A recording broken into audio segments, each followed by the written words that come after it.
Hello साथियों, नमस्कार। Polytechnic पाठशाला यूट्यूब चैनल पर आप सभी का स्वागत है। आज हम वोल्टेज रेगुलेशन के बारे में क्या करेंगे, पढ़ेंगे।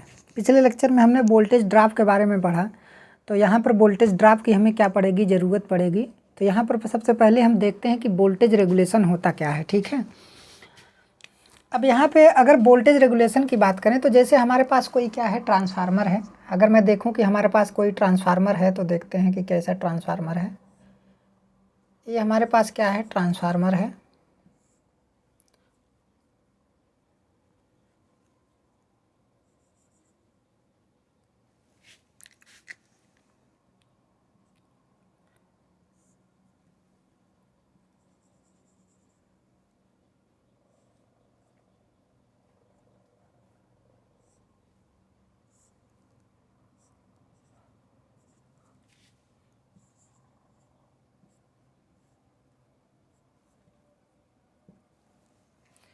ठीक है, ये हमारे पास क्या है, ट्रांसफार्मर है।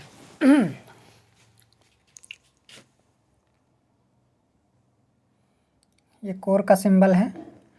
अब यहाँ पे मान लीजिए हमने अगर लोड दे दिया, नो लोड की कंडीशन में जो यहाँ पे टर्मिनल पर वोल्टेज मिलेगा उसे V02 के नाम से जानते हैं। ठीक है, यहाँ पे नो जीरो का मतलब है कि नो लोड कंडीशन। लेकिन देखिए नो लोड की कंडीशन में क्या था, आप ध्यान से देखिए। अभी एक फिगर हम और आपको बना के दिखाते हैं। जैसे मान लीजिए हमारा सप्लाई वोल्टेज हो गया, हमारा क्या हो गया, सप्लाई वोल्टेज हो गया। और ये V1 है आपका, यहाँ से हमारा ये हमारी प्राइमरी वाइंडिंग है, ये हमारी क्या है, सेकेंडरी वाइंडिंग है। ठीक है, तो अब यहाँ पे ध्यान से देखिए, ये पहली कंडीशन है और क्या है, दूसरी कंडीशन है। तो मान लीजिए हम वोल्टेज ड्रॉप का मान, देखिए वोल्टेज रेगुलेशन का मान हम प्राइमरी के सापेक्ष भी निकाल सकते हैं और सेकेंडरी के सापेक्ष भी निकाल सकते हैं। ठीक है, तो यहाँ पर सेकेंडरी साइड में हम वोल्टेज रेगुलेशन का मान निकाल रहे हैं, तो उससे कोई दिक्कत की बात नहीं है। तो ज़्यादातर किताबों में भी यही दिया रहता है, बड़ी बड़ी किताबों में यही दिया रहता है। तो हम दोनों साइड निकाल सकते हैं, ऐसा कुछ नहीं है। लेकिन मान सब दोनों का आपस में क्या रहेगा, बराबर ही रहेगा। तो अब यहाँ पे क्या है, देखिए नो लोड की कंडीशन में यहाँ पर जो हमारा V02 क्या है, V02 no load voltage, no load voltage है। ठीक है, अब यहाँ पे क्या है, जब हमने यहाँ पे क्या कर दिया, लोड दे दिया, यहीं पर हमने क्या कर दिया, लोड दे दिया। तो यहाँ पर हमने क्या दिया, लोड दे दिया। तो लोड की कंडीशन में यहाँ पे जो वोल्टेज होगा उसे V2 के नाम से डिनोट करेंगे। तो V2 हमारा क्या है, V2 का है, V2 हमारा फुल लोड वोल्टेज है, फुल लोड वोल्टेज क्या है, फुल लोड वोल्टेज। V2 हमारा क्या है, फुल लोड वोल्टेज। लेकिन देखिए होता क्या है कि जब हम ट्रांसफार्मर के सेकेंडरी वाइंडिंग पर लोड नहीं देते हैं तो उस कंडीशन में सर्किट में बहुत ही कम ड्रॉप होता है कि नहीं, सर्किट में बहुत कम ड्रॉप होता है, क्योंकि करंट का मान बहुत ही कम होता है। सेकेंडरी में तो बिल्कुल वोल्टेज ड्रॉप नहीं होता है, प्राइमरी में I0 के कारण थोड़ा बहुत होता है, जो एकदम क्या होता है, नगण्य होता है। ठीक है, अब यहाँ पे क्या है, हमने लोड दे दिया। तो नो लोड की कंडीशन में सेकेंडरी का वोल्टेज क्या है, V02 है। तो इस कंडीशन में इंड्यूस्ड EMF वोल्टेज के क्या होगा, नो लोड वोल्टेज के बराबर होगा। समझ में आया। इस कंडीशन में जो हमारा यहाँ पर इंड्यूस्ड EMF E2 होगा, E2 बराबर आपका V02 होगा कि नहीं, E2 बराबर क्या हो जाएगा, V02 हो जाएगा। तो लेकिन जब लोड दे देंगे तो आपको पता है कि सेकेंडरी में हमारा क्या है, रेजिस्टेंस है और लीकेज रिएक्टेंस है। तो रेजिस्टेंस में वोल्टेज ड्रॉप होगा और लीकेज रिएक्टेंस में वोल्टेज ड्रॉप होगा। तो जिसकी वजह से हमारा टर्मिनल वोल्टेज जो यहाँ पे लोड कंडीशन में मिलता है वो कम हो जाता है। समझ में आया, वो वोल्टेज हमारा क्या हो जाता है, कम हो जाता है। तो इसका मतलब वोल्टेज चेंज हुआ कि नहीं, वोल्टेज पहले हमारा V02 था, अब कितना हो गया, V2 हो गया। मतलब वोल्टेज में क्या आया, चेंज आया।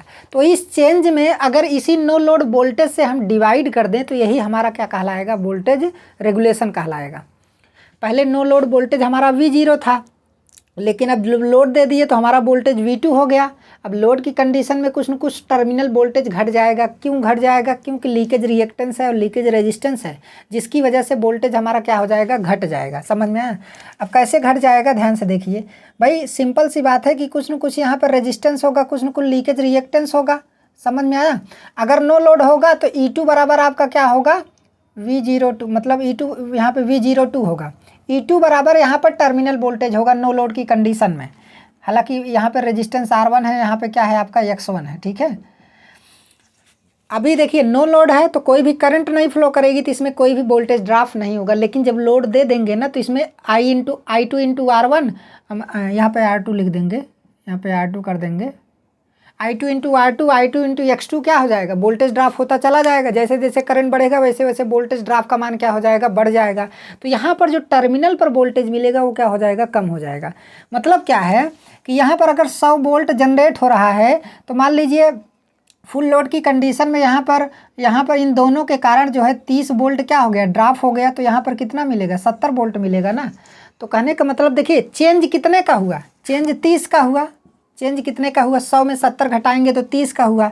और इसी 30 में हम किसका डिवाइड करेंगे? नो लोड वोल्टेज का डिवाइड करेंगे। तो यही हमारा वोल्टेज रेगुलेशन कहलाता है। ठीक है, तो अब यहाँ पे क्या है, ये चीज़ तो आप लोगों को समझ में आ गया होगा।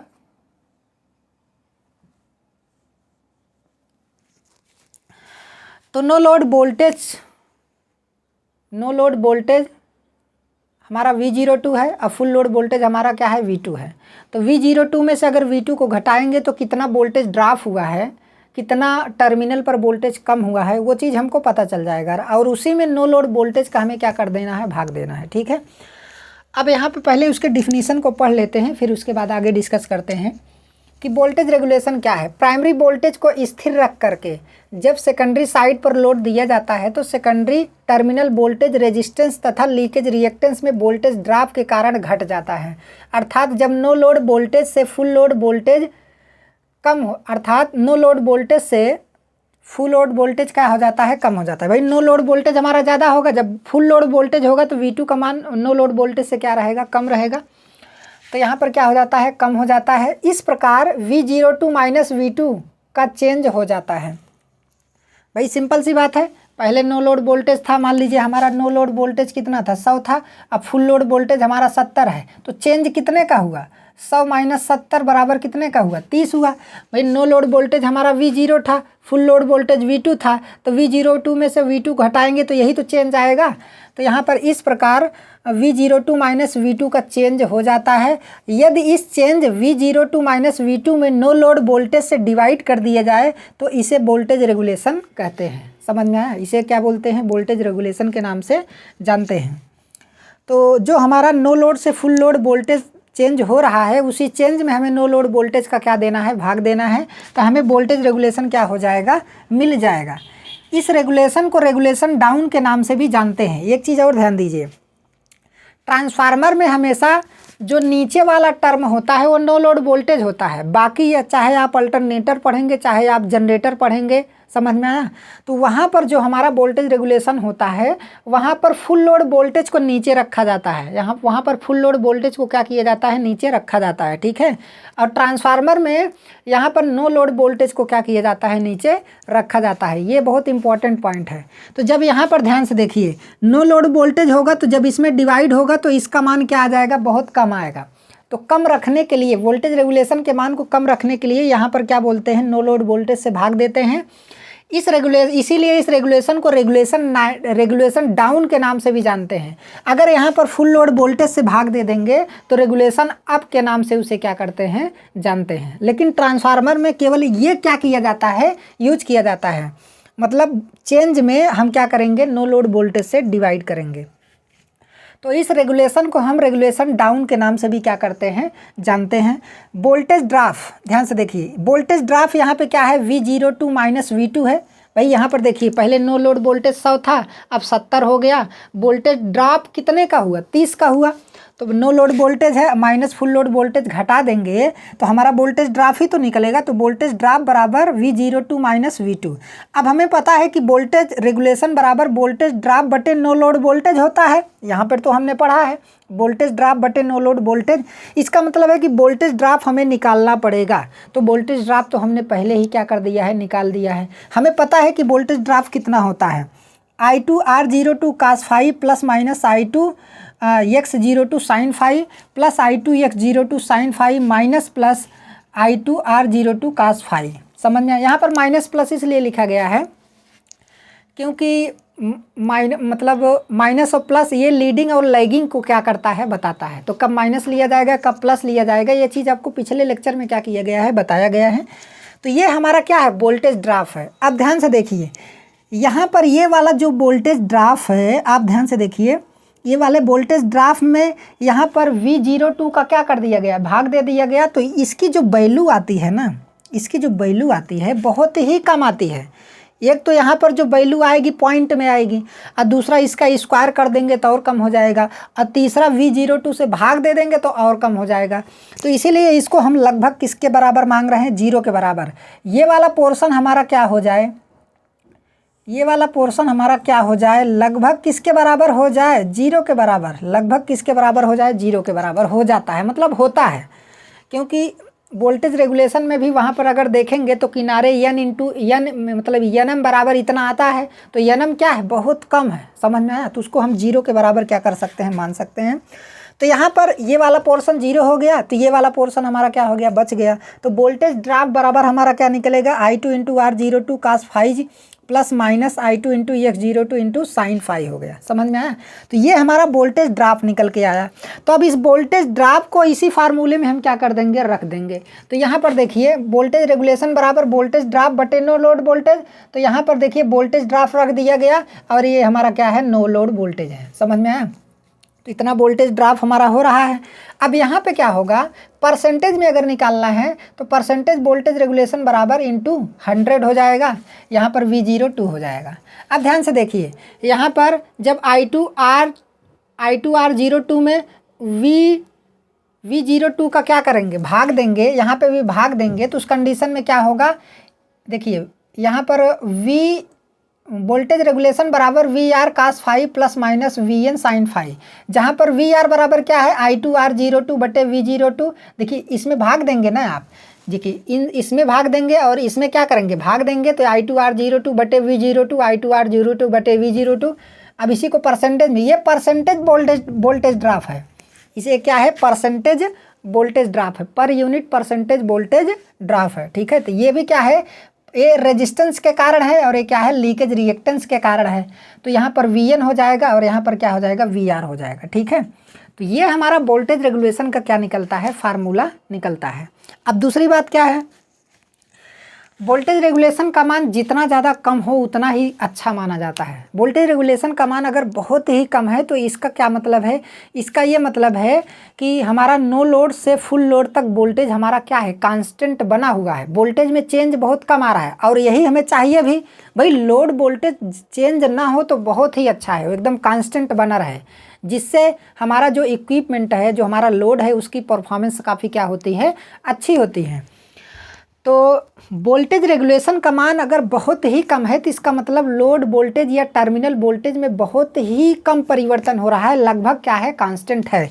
या फिर आप कह सकते हैं कि अगर वोल्टेज रेगुलेशन का मान बहुत कम है तो इसका मतलब है कि सर्किट में वोल्टेज ड्रॉप का मान क्या हो रहा है, बहुत कम हो रहा है, मतलब बहुत कम वोल्टेज ड्रॉप हो रहा है। सिंपल सी बात है, जब वोल्टेज ड्रॉप नहीं होगा तो टर्मिनल वोल्टेज क्या हो जाएगा, कांस्टेंट हो जाएगा।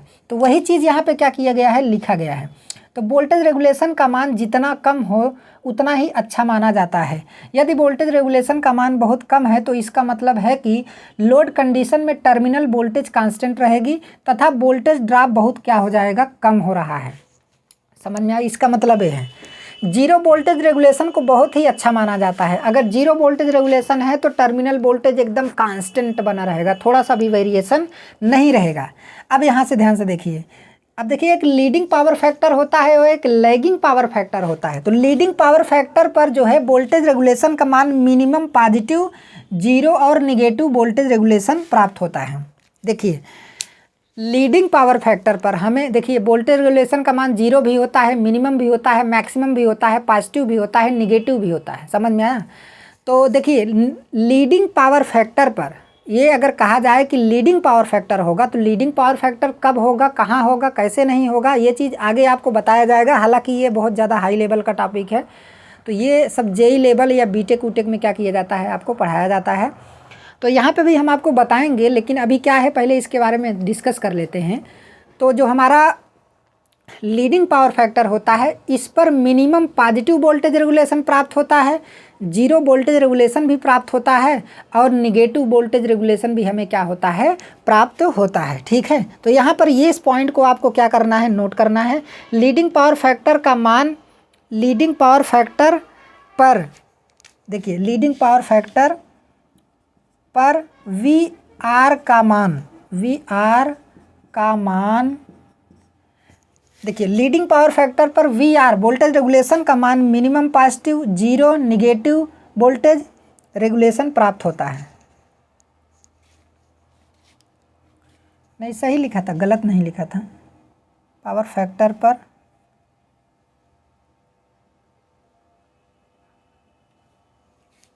सही है, लीडिंग पावर फैक्टर पर minimum positive, 0 negative voltage regulation प्राप्त होता है। समझ में आया? तो इतना आपको क्या करना है, याद रखना है।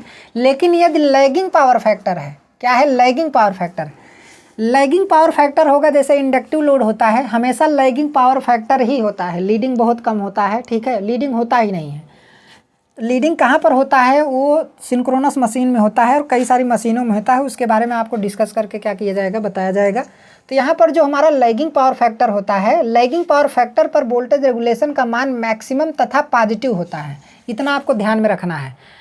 लैगिंग पावर फैक्टर पर वोल्टेज रेगुलेशन का मान मैक्सिमम होगा और तथा क्या होगा, पॉजिटिव होता है। ठीक है, तो ये रहा वोल्टेज रेगुलेशन का फार्मूला और उसमें क्या क्या कंटेंट होते हैं उसके बारे में हमने क्या कर लिया, डिस्कस कर लिए। तो वोल्टेज रेगुलेशन का जो टॉपिक है आपका यहीं पे क्या हो जाता है, समाप्त हो जाता है। इस पर बेसिस कुछ न्यूमेरिकल्स वगैरह हैं, उस न्यूमेरिकल्स को आप लोग ट्राई कीजिएगा और लास्ट में हम न्यूमेरिकल्स वगैरह क्या करेंगे, पढ़ाएंगे। पहले ये टॉपिक सारे ख़त्म हो जाएंगे तब। ठीक है, तो आज का क्लास यहीं तक, धन्यवाद।